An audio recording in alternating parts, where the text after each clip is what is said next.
పాకిస్తాన్తో యుద్ధం చూడడానికి మేమంతా సిద్ధం. మొత్తం యూట్యూబ్ ఛానళ్ళు, న్యూస్ ఛానళ్ళు జనాల్ని భయభ్రాంతులు చేసి పిచ్చెక్కిచ్చేస్తాయి. సచ్చిన తలకిందులుగా తపస్సు చేయనా మనం పాకిస్తాన్తో యుద్ధం చెయ్యము. ప్రపంచ జియో పాలిటిక్స్ని చూసి ప్రపంచ దేశాలన్నీ తిరిగి ప్రపంచ దేశాల రాజకీయం తెలిసినోడుగా భారతదేశం చచ్చినా చెయ్యదు.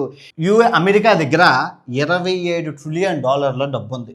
ఓకే, తర్వాత చైనా విషయానికి వస్తే 17 ట్రిలియన్లు అంటే వీళ్ళ ఆస్తి. ఇంకా తర్వాత జపాన్ చూసుకుంటే $4 ట్రిలియన్, తర్వాత జర్మనీ చూసుకుంటే $4 ట్రిలియన్, తర్వాత 5వ స్థానంలో మన ఇండియా ఉంది. అమెరికాకి 1% ఉంది, లేదు ఎదుగుదల ఏం లేదు, అంటే అన్నీ అయిపోయి డెవలప్ అయిపోయింది, అక్కడ ఇంకేం చేయడానికి ఏం లేదు. Fastest growing country in the world అని చెప్పి గూగుల్లో కొట్టండి, ఆన్సర్ చూడండి, ఏముంది? భారతదేశం.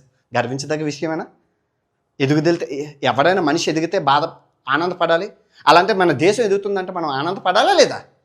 మరి ఆనందపడకుండా యుద్ధం చెయ్యు, బాంబులు వేయు అని చెప్పి ప్రపంచ దేశాలు చెప్పడం, మనం దానికి పాకిస్తాన్తో యుద్ధం చూడడానికి మేమంతా సిద్ధం. యుద్ధం అంటే ఏమనుకున్నారా? అడుక్కు తినిపోతాం, నాశనం అయిపోతాం.